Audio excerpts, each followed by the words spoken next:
Okay, listeners, strap yourselves in because today's deep dive, we're heading into some seriously shadowy territory. We're talking about Kenneth Grant, an author who went full on into the kind of occultism that most people wouldn't even want to think about. Oh yeah, Grant's work, it's not exactly bedtime reading, you know. He was Yeah. digging into some intense, unsettling stuff, even by like occult standards, which is saying something. And for this deep dive, you've given us a real treat. Excerpts from Against the Light, Aleister Crowley and the Hidden God, and Beyond the Mauve Zone.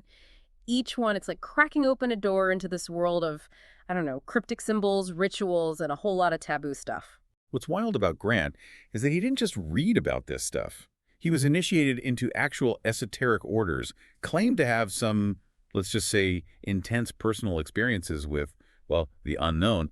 It all fed right back into his writing. He was driven to understand, like, the hidden mechanics of everything, the forces most people don't even know exist. Yeah, and Against the Light, it's like he gives us a peek behind the curtain, right? Through personal stories and honestly, what I'd call dark fantasy. Yeah. Encounters and discoveries that go from eerie to straight up disturbing. Totally. Like, he talks about this mysterious grimoire, really bad reputation, unsettling stories from his Uncle Finn, who sounds like a character himself. And then there's these recurring symbols, the yellow one, the keel fought. I mean, just those names give me chills. It's like stepping into a Lovecraft story, that feeling of something massive and terrifying, but just out of sight. Oh, there's definitely a Lovecraftian vibe to Grant. I mean, they were both tapping into similar sources, right? That primal fear of the unknown. But before we get too far down that rabbit hole, we got to talk about Aleister Crowley. Because Crowley's influence on Grant, huge. Can't overstate it. Right, absolutely. Crowley, the self-proclaimed wickedest man in the world, he's like a cornerstone in Grant's whole cosmology. He pops up constantly throughout these books. And Aleister Crowley and the Hidden God, that's where Grant just dives headfirst into Crowley's system of magic, Selima. Which, by the way, often gets misunderstood, misrepresented, Yeah. big time. That's putting it mildly. So for anyone who's not a Thelema scholar, can we break it down a little? What does do what thou wilt actually mean? Because it's not just an excuse to, like, be totally selfish. Right. Not even close. It's about aligning yourself with your true will, which, according to both Crowley and Grant, is like your deepest, most authentic purpose. Not just fleeting desires, but something like woven into the fabric of existence itself. Right, and that's where the whole love under will idea comes in. It's about harnessing that desire, but directing it with, well, will, with intention. Exactly, and that concept of will, it's key to understanding how Grant approached magic. He saw it as this driving force in the universe, a power we can tap into, maybe even use to, like, reshape reality itself. Okay, so we've got Crowley's Thelema as our foundation, this emphasis on will, and then Grant takes it. Well, he takes it to a whole other level of, I don't know, esoteric, unsettling stuff, especially in Beyond the Mauve Zone. Oh, in that book, he's pushing the boundaries of, like, traditional Western occultism. Yeah. He introduces this concept of the Mauve Zone. It's a realm, but it exists outside our normal reality. And it's populated by things, entities that are hard to even categorize. It's like stepping through a door into a dimension where the rules are completely different. The rules of physics, the rules of how we understand the world, they don't apply. Now you're talking. This is where it gets really interesting. We're venturing into uncharted territory here. Exactly. And Grant, he suggests that you can get to this move zone through altered states of consciousness, something that he and his, shall we say, contemporaries were pretty experienced with exploring. To put it delicately. But it wasn't just about getting high, right? Grant saw these altered states as a way to an end, a way to access hidden knowledge, talk to those entities from other dimensions, maybe even influence the physical world. He did. And one of the big symbols he uses to map out this expanded reality is the Sri Chakra. It's an ancient tantric symbol, but it's way more than just a pretty diagram. Yeah, when I saw Sri Chakra in your notes, I knew we were in for something special. In Grant's cosmology, it's not just a symbol, it's like a map of consciousness itself. This representation of how energy flows in the universe and a powerful tool for magical practice. And this is where you see Grant's deep interest in Eastern mysticism, particularly Tantra. He's not just borrowing these symbols, he's connecting them to this ancient, complex tradition of esoteric knowledge. He's building something. It's like he's putting together a giant puzzle, taking pieces from all these different traditions, different ways of thinking, to create a bigger, more complete understanding of magic and, well, reality itself. Absolutely. And then this is where things get even more interesting, because now he brings in the concept of the Scarlet Woman, which is a figure that's, well, let's just say controversial in both Crowley and Grant's work. Yeah, we're definitely not talking about your average Sunday school lesson here. The Scarlet Woman, she's often demonized in more traditional religious contexts, temptation, sin, all that. But Crowley and Grant, they flipped the script. They saw her as this embodiment of female power, a force of creation, liberation, and, yeah, magic. Not someone to be feared, Right. but to be understood, embraced even, like she holds the key to some hidden potential. It's a radical reinterpretation of a figure that's been, honestly, marginalized for centuries. And it shows how Grant was willing to challenge, like, everything about how we think about magic and spirituality. Totally. And we're just scratching the surface here. Grant's work goes way deeper. He gets into the power of names, the nature of the Qliphoth, even the unsettling possibilities of blood magic and vampirism. But we'll dive into those fascinating and often controversial topics right after this. Okay, so we're back. And man, before the break, we were really about to dive into the deep end with some of the more, shall I say, intense aspects of Kenneth Grant's work. Yeah, we're talking Scarlet Woman, blood magic, vampirism. Not exactly light dinner conversation. Not for the faint of heart, that's for sure. But, I mean, it's all part of the bigger picture with Grant, right? It's not like he's out here advocating for, actually hurting anyone. Right, right. He was interested in the symbolism, the energy behind those concepts, Well, how they represent, like, tapping into those primal life forces.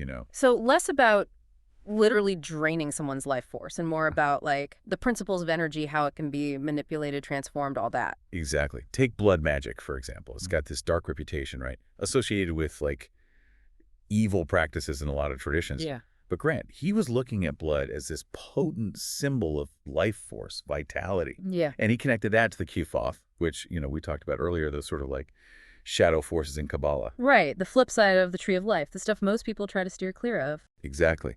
But Grant saw them as this source of raw, untamed power. Not something to be afraid of, but to try to understand, integrate. He thought that by facing those darker parts of ourselves, the stuff we usually repress, well, that's how we could really unlock our full potential. So it's not just about chasing the light, you gotta embrace the shadow, too. Exactly. And that leads right into this whole concept of the Scarlet Woman in Grant's system, which she's not just a symbolic figure. She represents an actual participant in certain magical rituals, especially those dealing with, well, sex magic. And there we go. That's the stuff that tends to make people a little uncomfortable, even in conversations about occultism. Yeah, it does. It does. And just to be clear, we're not here to tell anyone what to do, what to believe. But in the context of Grant's work, sex magic, it's not about just indulging in your desires. It's about harnessing that sexual energy, using it as a force for magic, for personal transformation, even for connecting to, like, deeper levels of consciousness. So it's not just about, physical pleasure. It's about tapping into a primal source of energy and then directing it towards a specific goal. You got it. And this is where the Sri Chakra, remember that ancient tantric symbol we talked about earlier? It comes back into play. Because Grant saw it as more than just a map of consciousness. He also saw it as a representation of the energy systems within the human body itself. Each chakra linked to a specific energy center. Oh, wow. So he's drawing this parallel between the universe, like the macrocosm, and the human body, the microcosm. Like by working with those subtle energies within ourselves, we can tap into this vast cosmic power. You got it. But Grant was very clear about one thing. These practices, they're not for beginners, not for the reckless. He said they require serious study, guidance, and a lot of respect for what you're dealing with. It's not a game, that's for sure. And this is where things get even wilder. Because now Grant, he starts connecting these ideas of energy manipulation, the Qliphoth, these entities from beyond our normal perception. Yeah. He connects them to H.P. Lovecraft. And that's where things get really mind-bending. Definitely. There's this undeniable Lovecraftian current that runs through Grant's writing, especially when he brings in those figures, the unslept and the deep ones. Yeah. Just hearing those names, it evokes this feeling of, like, ancient cosmic dread. Oh, for sure. It's like Lovecraft is whispering those names from beyond the grave. Like they just crawled right out of one of his stories. And Grant, he believed there was more to it than just, literary inspiration. He saw this actual link between Lovecraft's creatures, his monsters, and the real entities that he believed inhabited these other dimensions. So he's saying Lovecraft wasn't just making things up. He was tapping into something real, something ancient, powerful, and maybe best left alone. That's exactly what Grant proposed. He pointed to Lovecraft's use of language, those strange, almost unpronounceable names for his creatures.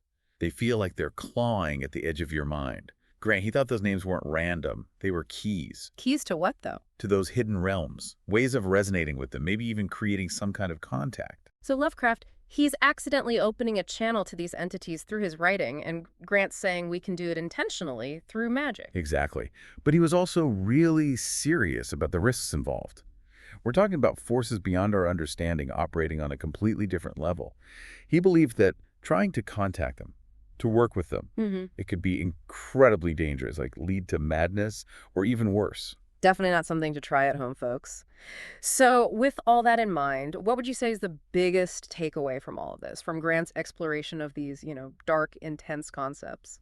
For me, it's his willingness to really explore the full spectrum of what it means to be human, the light and the shadow, to question everything we think we know about what's real, what's possible. Grant reminds us that reality is much stranger, much more wondrous than we usually give it credit for. He wants us to expand our awareness, right? To consider that there might be more dimensions than just the one we see. But he's also telling us to be careful because there are things out there we might not understand and they can be dangerous. Exactly. He always emphasized personal experience, but also the need for knowledge, guidance, and most of all, respect for the unknown. And speaking of the unknown, I think it's time we explored what it all means. What is Kenneth Grant's legacy, especially in the world of occultism? We'll unpack that right after this.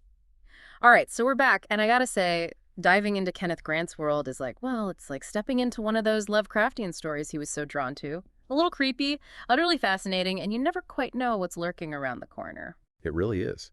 And those Lovecraftian elements, they weren't just for show, you know.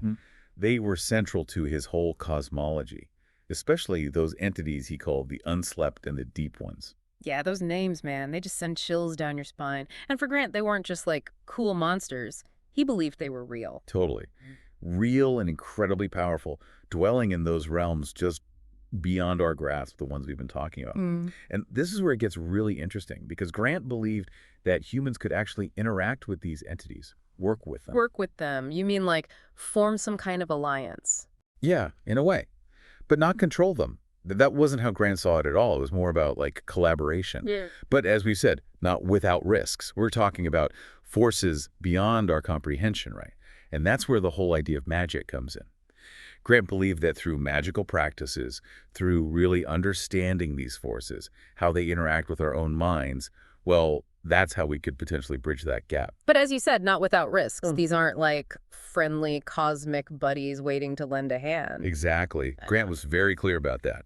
He emphasized respect, caution, understanding the potential consequences before even attempting to make contact. So as we're wrapping up here, how do we even begin to sum up Kenneth Grant's impact? For our listener who's just getting into this, what would you say is the most important thing to take away from his work?